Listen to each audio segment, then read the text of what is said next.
અદ્ભુત છે નહીં? ભગવાને દરેક માણસોના મગજ ખૂબ જ વિચલિત બનાવ્યા છે અને ખૂબ જ અલગ રીતે બનાવવામાં આવ્યા છે.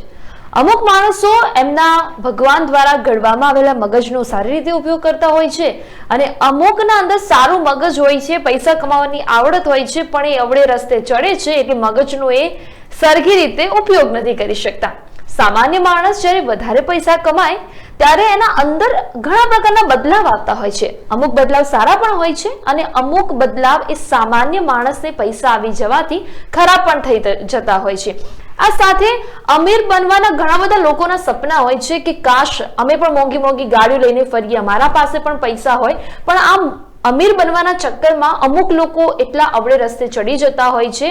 એ જોઈને આપણને લાગે કે ખરેખર ભગવાને આ લોકોને બનાવ્યા છે જે ખરેખર બીજા લોકોનો જીવ જોખમમાં મૂકીને અમીર બનવાના સપના જોતા હોય છે. આ સાથે એક એવો કિસ્સો પૂર્વ કચ્છ વિસ્તારમાંથી સામે આવ્યો છે કે જ્યાં લોકો અમીર બનવાના ચક્કરમાં લોકોના ઘરની વસ્તુઓ છીનવી રહ્યા છે. હવે શું છે આ સમગ્ર મામલો, જુઓ લાઈવ 24 ન્યૂઝના અહેવાલમાં. તમે લેડી ડોનનું નામ સાંભળ્યું હશે કે લેડી ડોન ગુજરાતમાં છે, પણ કોઈ દિવસ લેડી ડોન ગુજરાતમાં અને ખરેખર એનું નામ શું છે એ બહાર આવે કલ્પના કરી છે ખરા? નથી કરી ને. પણ એવો જ એક કિસ્સો પૂર્વ કચ્છ વિસ્તારમાં સામે આવ્યો છે કે ખરેખર ગુજરાતના માણસોને હવે લેડી ડોન જોવા મળશે. આ વાત હું કરી રહી છું સગા 3 ભાઈ બહેનોની, જેનું નામ છે રિયા ગોસ્વામી, આરતી ગોસ્વામી અને તેમના ભાઈ તેજસ ગોસ્વામી.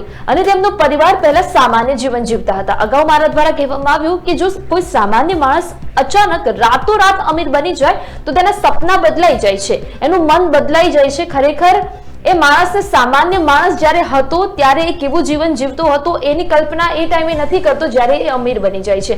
અને સાથે સૂત્રોના જણાવ્યા અનુસાર કંઈક એવું પણ સામે આવ્યું છે કે તેમના જ પરિવારના કોઈ સદસ્યએ, કોઈ સભ્યએ એમની મદદ કરી હતી જ્યારે ખરેખર તેમની કપરી પરિસ્થિતિ હતી ત્યારે. અને એમની પાસે જ્યારે પૈસા આવ્યા એટલે ખરેખર એમને મદદની જરૂર નહોતી, પણ એમને કંઈક ઇલીગલ કામ કરવું હતું એટલે એમને પૈસા લીધા અને પૈસાની મદદથી તેઓ વ્યાજખોરીનો ધંધો શરૂ કરી દીધો. આપણા ગુજરાતમાં વ્યાજખોરો એટલા બધા વધી ગયા છે. 3%, 10%, 9%, 8%, 11%, 12% વ્યાજખોરો વ્યાજ લઈ રહ્યા છે, પણ સામાન્ય જનતા પાસેથી. ત્યારે આ ત્રણેય ભાઈ બહેને વ્યાજખોરોના રવાડે આવતા લાખો રૂપિયા કમાયા અને પછી પૈસા આવવાથી આ ત્રણેય ભાઈ બહેન બેફામ બની ગયા. એમને કોઈ પણ પ્રકારનો કાનૂનનો ડર ન રહ્યો, કારણ કે અમીર થવાથી હવે ડર નથી રહેતા, કારણ કે હવે અમીર હોવાથી લોકોના મોઢા આપણે પૈસા આપીને બંધ કરાવી શકીએ છીએ. એટલે એમને કાનૂનના ડર વગર આ વ્યાજખોરીનો ધંધો ચાલુ કરી દીધો. વ્યાજ કોઈ ન આપે તો એમના જે લોકો વ્યાજ નથી આપતા એમના ઘરની એમને વસ્તુઓ લઈ લેવાનું ચાલુ કર્યું. જ્યારે ઘરની વસ્તુઓ લઈ લેવાનું ચાલુ કર્યું, પઠાણી કરી, ઉઘરાણી કરી, આ ત્રણેય લોકોએ મોંઘી કારનો શોખ, છડે ચોકે સીન સપાટા કરવાનો શોખ એમને હતો, લક્ઝુરિયસ કારમાં ફરવાનો, લક્ઝુરિયસ લાઈફસ્ટાઈલ જીવવાનો એમને શોખ હતો. એ એમની આદત બની ગઈ હતી કારણ કે એ લોકો પાસે પૈસા આવી ગયા હતા. અને આ ત્રણેય લોકોથી ત્રાસીને લોકોએ પોલીસમાં ફરિયાદ આપી દીધી, જેના પરિણામે ત્રણેય ભાઈ બહેનો ઘણી વખત જેલના સળિયા પાછળ ગયા છે, પરંતુ એમને અહેસાસ નથી થયો કે એ કંઈક ખરાબ કામ કરી રહ્યા છે. અને અમીર હતા, પૈસા હતા, એટલે પૈસાના દમ પર જેલમાંથી આમ તેમ વકીલોની ઓળખાણથી તેઓ નીકળી જતા હતા. ત્યારે આ ગુજરાતમાં પ્રથમવાર એવો કિસ્સો બન્યો છે કે જ્યારે વ્યાજખોરીના ગુનામાં એક જ પરિવારના 3 લોકો સામે અને પ્રથમવાર કોઈ મહિલા પર ગુજસીટોક જેવો ગંભીર ગુનો નોંધવામાં આવ્યો છે અને તેમને જેલના સળિયા પાછળ પણ ખસેડવામાં આવ્યા છે. હવે જે સામાન્ય જીવન જીવી રહ્યું છે ને અચાનક એ અમીર બની જાય, એના માટે આ લાલબત્તી સમાન કિસ્સો સામે આવ્યો છે. જે એક ટોળકી હતી જે વ્યાજખોરીની બધી કરીને ઘણા બધા લોકોને પોતાની જે પ્રવૃત્તિથી હેરાન પરેશાન કરેલ છે.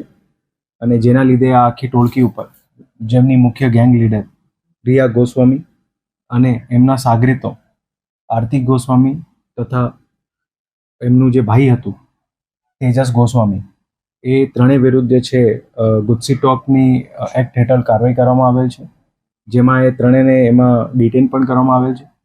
આ જે આખી ટોળકી હતી એમની ગુનાહિત ઇતિહાસ જોઈને આ ટોળકી વિરુદ્ધ વ્યાજખોરીના ગુના છે, એક્સટોર્શનના ગુના છે, મારામારી, સુસાઇડ કરવાની પ્રેરિત કરવા માટેના અને ઇન જનરલ લોકોને ધમકી આપીને પોતાની કામગીરી કરાવવાના, આ આખી ટોળકી જે છે ઘણા ટાઈમથી અંજાર તથા આજુબાજુના વિસ્તારમાં સક્રિય હતી અને જેના અનુરૂપ જે ગુજસી ટોકના જે પ્રોવિઝન હતા એના અંતર્ગત આખી ટોળકી વિરુદ્ધ જે છે કાર્યવાહી કરવામાં આવેલ છે અને પોલીસ દ્વારા આમ નાગરિકોને બધાને અપીલ છે આ ટોળકીથી કોઈ પણ અગર કોઈ જૂનામાં કોઈ ભોગ બનેલો હોય અથવા તો કોઈ ભોગ બનેલ એવા ઇસમો હોય જે પોલીસ સમક્ષ આવવા નહીં માંગતા હોય તો એ પોલીસને ખાનગીમાં પણ જાણ કરી શકે અને જે લોકો એમની વિરુદ્ધ ફરિયાદ દાખલ કરવા માંગતો હોય તો આ ટોળકી વિરુદ્ધ બેધડક જે છે ફરિયાદ દાખલ કરાવે.